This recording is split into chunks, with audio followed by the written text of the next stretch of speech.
नमस्कार, मार्केट पंचनामे में आप सभी का स्वागत है। मैं हूं सुमित और बुधवार का दिन भारतीय बाजारों में आज फिर खरीदारी थी और एक बार फिर हम 25,000 के आसपास ही रहे, लेकिन पूरे दिन मार्केट्स ने एक रेंज के अंदर ही कामकाज किया और आखिरी तक आते आते बंद तो मार्केट हरे निशान में हुआ, बढ़िया तेज़ी में हुआ, लेकिन रहा एक दायरे के अंदर ही जो 25,000 की दहलीज के आसपास ही इंडेक्स अभी घूम रहा है।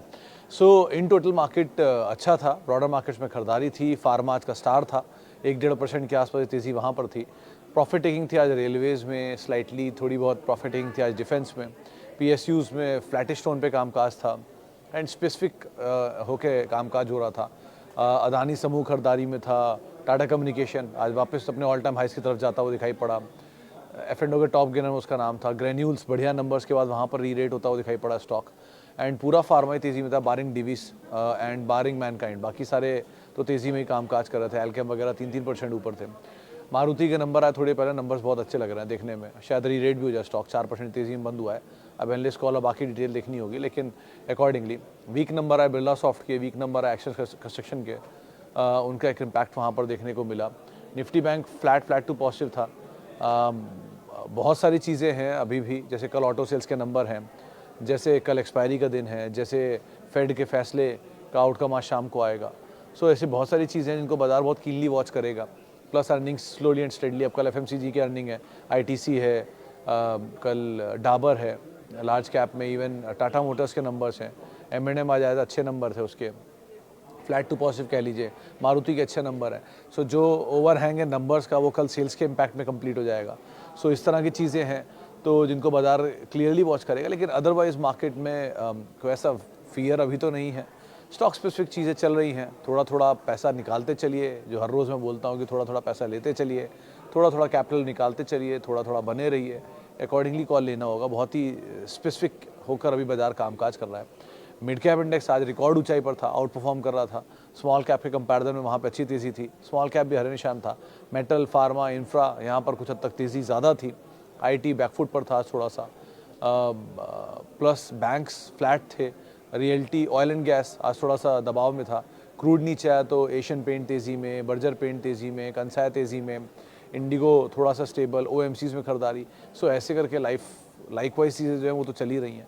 बाकी स्टॉक स्पेसिफिक स्टोरीज मार्केट के अंदर ज़्यादा कामकाज कर रही हैं। कैश मार्केट शेयरों में ज़्यादा एक्शन है, उसके हिसाब से आप रणनीति बनाइएगा। चलिए सवाल जवाब का सिलसिला शुरू कर लेते हैं और बातचीत कर लेते हैं कुछ सवालों को लेकर जो कि अलग अलग माध्यमों से आते हुए दिखाई पड़ रहे हैं। सबसे पहले सवाल जो मेरे पास आ रहे हैं, ओके, उसमें पहला सवाल है, सुमित सर नमस्कार, can I accumulate Birla soft, Biocon, doctor Reddy's for long term? Vishal sir, doctor Reddy's is yes good to go. Birla soft and Biocon के केस में एटलीस्ट थोड़ा समय दे दीजिए, स्पेशली बिरला सॉफ्ट में। आज नंबर आए हैं, अनुमान 15% का था, आए 13%, एडजस्टमेंट हटा के आए 11%। सो इस तरह का डिस्क्रिमिनेशन है तो आप मार्जिन में, तो इस तरह से अगर मार्जिन आएंगे तो बाजार शायद उसको बहुत बुरी सज़ा देगा। तो अभी तो सज़ा भी 3-4% की ही हुई है, क्योंकि सबको लग रहा है कि शायद अभी बिटवीन द लाइन कुछ होगा, एनालिस्ट कॉल में कुछ अच्छा बोल देंगे, लेकिन अगर वहाँ भी कुछ नहीं आया तो शायद इसका रिएक्शन और बुरा हो सकता है। सो अकॉर्डिंगली आप कॉल लेना उसमें, अभी थोड़ा और समय दे दो, अगर नीचे और मिलता है तो आप कॉल लेना ज़्यादा बेहतर है। अभी के लिए एटलीस्ट बने रहो यहाँ पर। बिरला सॉफ्ट जिनके पास हैं वो नया एडिशन थोड़ा होल्ड करे, थोड़ा स्टेबल हो, उसके बाद क्या कॉल लीजिएगा।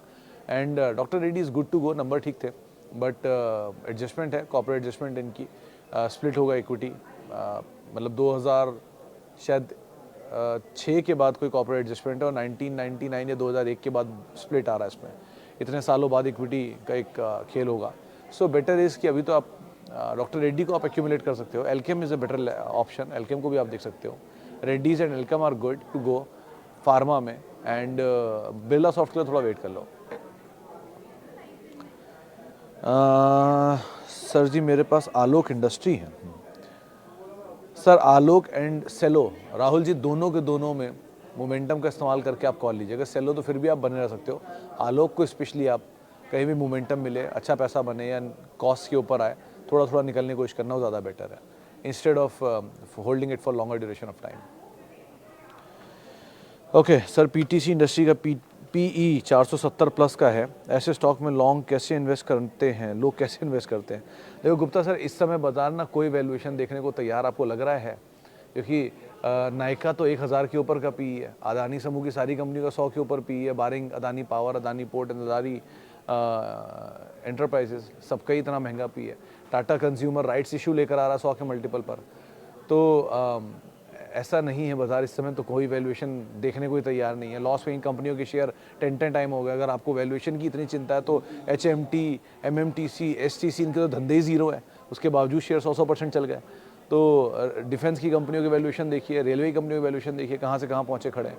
सो वैल्यूएशन इस समय बाजार कहाँ देखता है बुल मार्केट में, और बियर मार्केट में देखने लायक नहीं बचता।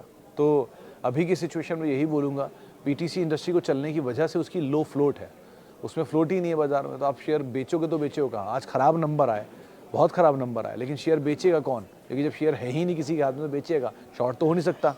कैश के शेयर बेचने होंगे ना। अब कैश के शेयर बेचने के लिए किसी के पास शेयर होने भी तो ज़रूरी है। MRF की सबसे बड़ी इशू ये है कि उनके पास इक्विटी फ्लोट ही नहीं है किसी के पास, इसलिए F&O में भी उसमें वॉल्यूम नहीं होता।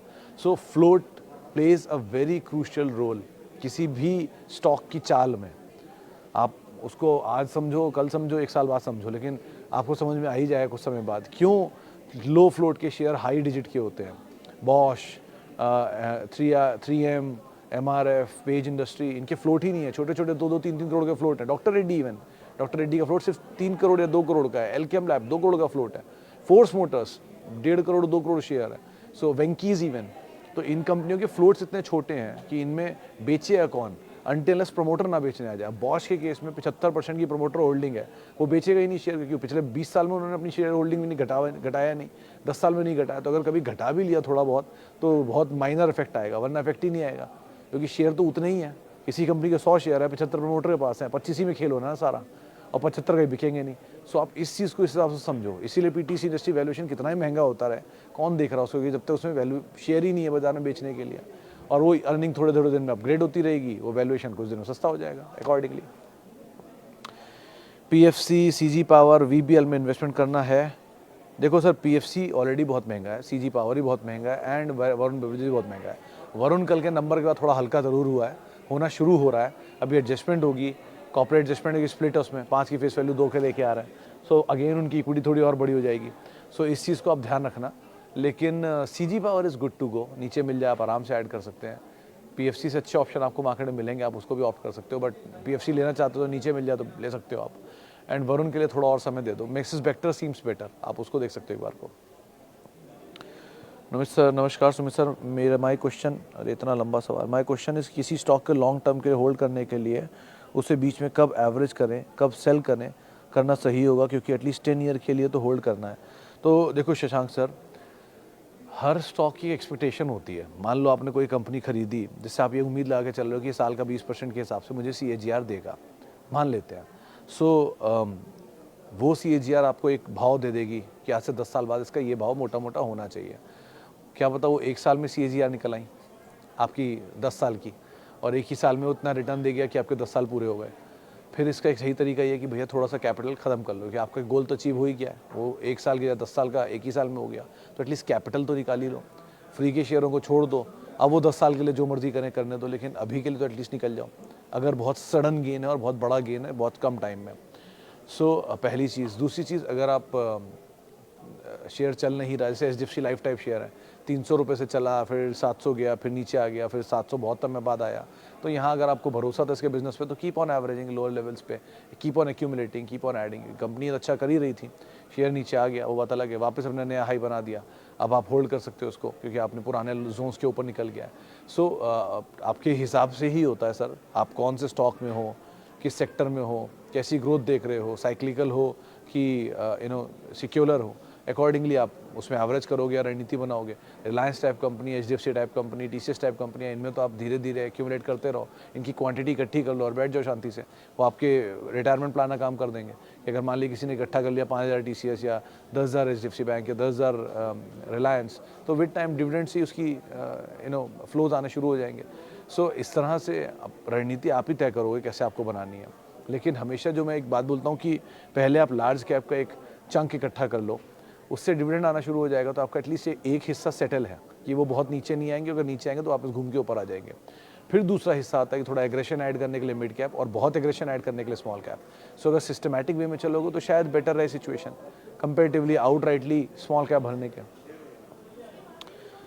Hello Sumit sir, Bajaj finance current level पे कैसा लग रहा है लॉन्ग टर्म के लिए? खान साहब ठीक है, बट एक्सपेक्टेशन थोड़ी कम रखना रिटर्न्स की, क्योंकि ऑलरेडी 30-40% की एवरेज CAGR से ग्रो किया है पिछले 10 से 15 साल में। सो CAGR थोड़ा तो राइट साइज होना चाहिए नीचे की तरफ। 25% 20% की CAGR मान सकते हो अभी आप, लेकिन वो भी कुछ सालों में ही बनेगी। एक साल में तो अब शायद कुछ हो या ना हो। तो accumulation is good, company is good, performance is good, group is good, but एक ही कैच है कि थोड़ी एक्सपेक्टेशन रीजनेबल लेकर इसमें ऐड करना, बाकी कोई दिक्कत नहीं है सच तो। Okay, Sahid Sumit sir, I have M&M 20, Sun pharma 25, ICICI 13, Bharti, L&T, Ashok Leyland, Tata motor, all free cost. कुछ मत करिए अरोड़ा साहब, सब के सब शेयरों को भूल जाइए, किसी नए शेयरों की तरफ जाइए। ये सब की सब क्वालिटी है, सब के सब अच्छे शेयर हैं, सब के सब आपके फ्री के शेयर हैं, आपको सोचने की ज़रूरत ही नहीं है। These are the best companies, आपकी फ्री की कॉस्ट है, इनको आप छोड़िए, इनको जो करना है करने दीजिए। अब आप अपने नए इन निवेश के बारे में सोचिए, वो ज़्यादा बेटर है। Okay. Hello Sumit ji, your view always perfect to me in past. Thank you, Neeraj sir. Sir, your view on ICICI share. I have buy 500 share at 1204.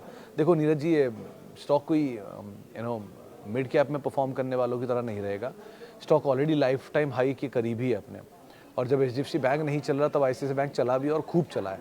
और 700 रुपये का शेयर, 800 रुपये का शेयर 1200-1400 रुपये हो, 1200-1300 रुपये हो क्या है, आप ऊपर की साइड पर फंसे हो। बट इस तरह के बैंक्स में फंसते नहीं हो, कुछ समय के लिए नीचे जाएगा, थोड़ा हाइबरनेशन में रहेगा, फिर वापस चलना शुरू हो जाएगा। सो आराम से आप इसमें बैठिए, it is worth holding one. एक आपकी भाव से रीजनेबली नीचे आ जाए, रीजनेबली मतलब 20% 25% रीजनेबली नीचे आ जाए, तब आप इसमें और एडिशन के बारे में सोचना। अभी के लिए इसमें शांति से बैठो and just wait and watch क्या हो रहा है सिचुएशन, उसके हिसाब से कॉल लो। सर, हिंदुस्तान जिंक 703 की बाइंग है, आगे करें, टाइम है मेरे पास। तो सुनील जी देखो, आपने जिस भाव पे लिया है, ये वो जो सिल्वर रैली हुई थी उसमें शेयर चला था, क्योंकि 93% ऑफ इंडिया सिल्वर प्रोडक्शन का कामकाज करती है। मतलब देश का जो 93% प्रोडक्शन है सिल्वर का, वो हिंदुस्तान जिंक के थ्रू होता है। तो इस तरह का मासिव सिल्वर का कामकाज है, सिल्वर की प्राइसिंग बढ़ी तो इनकी रियलाइजेशन अच्छे हो गए, इसलिए चला। अब क्योंकि मेटल साइकिल है, अब साइकिल के आप अपर एंड पे फंसे हो, अब कब आएगा आपका भाव मुझे नहीं पता, या कितने दिन में आएगा या उससे ऊपर हो। बेटर यही है कि आप इसको डिविडेंड के तौर पे देखो, कुछ दिन में डिविडेंड देता रहेगा, ये अच्छी कैश काउ कंपनी है, you can worth it, hold it for a longer duration of time even. धीरे धीरे डिविडेंड आता रहेगा, उससे फ्लो बैक कर करके अपनी कॉस्ट को नीचे लाते रहो, और जितना इसको चाहो फ्री करने की कोशिश करो उतना अच्छा है। जितना समय भी दे सकते हो कोई दिक्कत नहीं, आप बने रह सकते हो। हिंदुस्तान जिंक एंड हिंडाल्को दो कंपनियां जो है मेटल की, इनको आप अदर देन साइकिल भी देख सकते हो। सो बने रहिए एंड सी द डिविडेंड कैसा आता है, और डिविडेंड के साथ आप फ्लो करिए, ज़्यादा बेटर है। आइनॉक्स में सर, अतुल जी कुछ फंड्स ने बाय करना शुरू किया है हाल फिलहाल में, सो बेटर है अभी तो आप बने रहो एंड सी 180 185 पे वैसे भी टेक्निकल ब्रेकआउट है, 220 तो नियर टर्म में शायद जाता हुआ दिखाई पड़ेगी। आगे देखते हैं कैसे क्या करते हैं सर। आइनॉक्स इंडिया पे हो गया सर। गेल आज बाइंग किया है लॉन्ग टर्म के लिए, कैसा रहेगा? ठीक है शशि जी, लेकिन आप किसी भी नए निवेश में अगर आज की डेट में एंटर कर रहे हो लॉन्ग टर्म के लिए, तो पहली चीज़, आप ऑलरेडी ऑल टाइम हाई के आसपास ही बाय कर रहे हो हर स्टॉक को। सो इसके लिए तैयार रहना कि उनमें गिरावट आएगी भी, और गिरावट में आपको मौके मिलेंगे भी। सो आगे जब मौके मिलें तो आप, आपके पास किटी इतनी रेडी होनी चाहिए कि आप और पैसा उसमें डाल पाओ। इस समय वो बाज़ार नहीं है कि आप आउट राइटली बाज़ार में एक से एक बड़े फैसले लेते रहो और बड़े बड़े निवेश करते रहो बिना स्टॉप लॉस के, अगर आप लॉन्ग टर्म इन्वेस्टर हो तो। सो बेटर इज़ थोड़ा थोड़ा आराम से पोजीशन ऐड करते रहिए जहाँ पे आपको नीचे मिल रहा है। एग्जाम्पल देता हूँ कि मान लीजिए आपने से बिरला सॉफ्ट ही खरीद रखा था, आज बिरला सॉफ्ट 4% नीचे है, ठीक है, ख़राब नंबर है हमें पता है, एक क्वार्टर और ख़राब या 2 क्वार्टर और ख़राब रहेंगे। अगर खराबी देखते हैं, एनालिस्ट कॉल आई जाएगी शाम तक, कल तक ब्रोकर हाउस के नोट आ जाएंगे, बहुत सारी डिटेल भी आ जाएंगी, मैनेजमेंट की कमेंट्री आप सुनी लो किसी न किसी चैनल पे। वो सब सुनने के बाद आपको क्लियर हो जाएगा कि बिरला सॉफ्ट कितने क्वार्टर और वीक रहने वाला है। अगर वो कल भी और डाउन साइड खोलता है 3-4% का, तो आपके लिए मौके हो गए। आपको 7% डिस्काउंट पे एक बिरला सॉफ्ट का शेयर मिल रहा है। 100 शेयर थे, 10 और ले लिए, 110 शेयर हो गए, 7% डिस्काउंट पे ऑलरेडी आपको शेयर मिल गया। और वहाँ से 7-8% निकल जाता है, 10 और ले लीजिए, 14% नीचे आपने 20 शेयर या एटलीस्ट 12-13% के एवरेज से आपने 20 शेयर इकट्ठे कर लिए। सो लाइकवाइज आप धीरे धीरे धीरे एक्यूमुलेट करिए, वो ज़्यादा बेटर है इंस्टेड ऑफ आउट राइटली खरीदारी करने के इस सिचुएशन में, जबकि आप ऑलरेडी ऑल टाइम हाई पे मिड कैप स्मॉल कैप रोज बंद होता हुआ देख रहे हो। सर मेरे पास टाइटन के शेयर हैं, 100 रुपये प्रॉफिट है, क्या करें? देखो राकेश जी, 100 रुपये प्रॉफिट लायक ये स्टॉक नहीं है। ये स्टॉक में बहुत अच्छा पोटेंशियल है for a longer duration of time, लेकिन अगर आप में उतना पेशेंस है तो, अगर पेशेंस नहीं है तो आप प्रॉफिट लेकर निकल सकते हो। ये वर्थ होल्डिंग स्टॉक है पोर्टफोलियो में, लेकिन ओनली फॉर देम जिनके लिए अच्छा पेशेंस जिनके अंदर है। जो अगर कोई आप में पेशेंस नहीं है तो शायद आप इसका वो पूरा जूस नहीं ले पाओगे, तो बेटर इज़ कि आप थोड़ा पेशेंस रख सकते हो तो आप इसमें बने रहो, एल्स आप निकलने की कोशिश भी यहाँ पे कर सकते हो। Sir your view on PCBL and tube investment for long term growth and business outlook, will it be worth accumulating? देखो शशांक सर, ट्यूब इन्वेस्टमेंट तो इज़ वर्थ, बट एक ही कैच है कि वो चला हुआ बहुत और वैल्यूएशन थोड़े महंगे हैं। सो कहीं नीचे मिल जाए तो और ही अच्छा है, आपके लिए ज़्यादा अच्छा है कि आप उसे नीचे एक्यूमुलेट कर पाए। PCBL के केस में आई थिंक कि इस कंपनी में बहुत पोटेंशियल अभी बाकी है, वो समय लेगा होने में, क्योंकि कैपेसिटीज़ एडिशन होने में, सुनने में आज लगता है कि कल बोला मैनेजमेंट ने कैपेसिटी एडिशन 15% शेयर टांग दिया, कुछ दिन बाद ख़राब नंबर आएंगे, कुछ दिन बाद कोई वजह आ जाएगी, बाज़ार का फॉल आएगा, उन सब में घूम फिर के वहीं आ जाएगा शेयर। लेकिन कैपेसिटी साइमल्टेनियसली ऐड हो रही है। हमने सुना था कि कोई कंपनी अपनी कैपेसिटी को डबल करने जा रही है, वो डबल एक दिन में नहीं होगी, वो 6 महीने में, साल भर में, 2 साल में डबल होगी, और उस डबल होने के प्रोसेस में वो शेयर कई बार नीचे के गोते लगाता रहेगा। उन गोतों का इस्तेमाल करके आप उसको ऐड करते रहोगे। जिस दिन वो कैपेसिटी डबल होकर नंबर्स में आना शुरू हो जाएगी, उस दिन सीधे सीधे स्टॉक री रेट हो जाएगा। कि कोई कंपनी 300 करोड़ कमाती है या 300 करोड़ की सेल करती है, सडनली उसकी कैपेसिटी डबल हो गई तो उसका सेल भी ऑलमोस्ट 600 करोड़ के आसपास आ जाएगा, क्योंकि कैपेसिटी डबल हो गई है तो रियलाइजेशन भी इंप्रूव होगा और चीज़ें ही बेटर होंगी। उसको सप्लाई, मतलब डिमांड दिख रही, तभी तो सप्लाई बढ़ा रही है वो। सो 500 करोड़, 550 करोड़ की सेल एकाएक बढ़कर आएगी, तब आपका बेस होगा कहीं 300 करोड़, जिसके सामने 600 करोड़ का नंबर आएगा, तो शेयर री रेट हो जाएगा। सो वो ड्यूरेशन में होने के लिए आपको पहले शेयर को एक्यूमुलेट करना पड़ेगा उन बुरे दौर में जहां वो नीचे मिले। तो PCBL उस सिचुएशन में, आज भले ये एक बार ही चल गया, कुछ दिन बाद नीचे भी आ जाएगा, but it is a very good company, otherwise you can give some time, और उसमें आप इसको आराम से ऐड भी कर सकते हो। Sumit sir, are these companies good dividend paying stocks?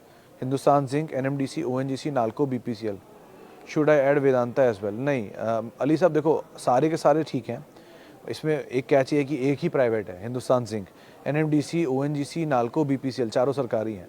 आपको ऐड करना कोल इंडिया कर सकते हो, क्योंकि वो भी सरकारी है। वैसे सरकारी कंपनियां क्यों डिविडेंड ज़्यादा देती हैं कि उसमें सरकार की हिस्सेदारी सबसे बड़ी होती है।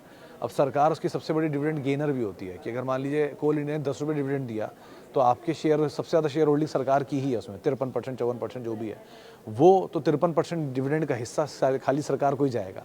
सो इसीलिए सरकार ज़्यादातर उन कंपनियों में डिविडेंड अच्छा आता है, सरकारी कंपनियों में, या उन MNCs में आएगा जहाँ प्रमोटर की होल्डिंग ज़्यादा है।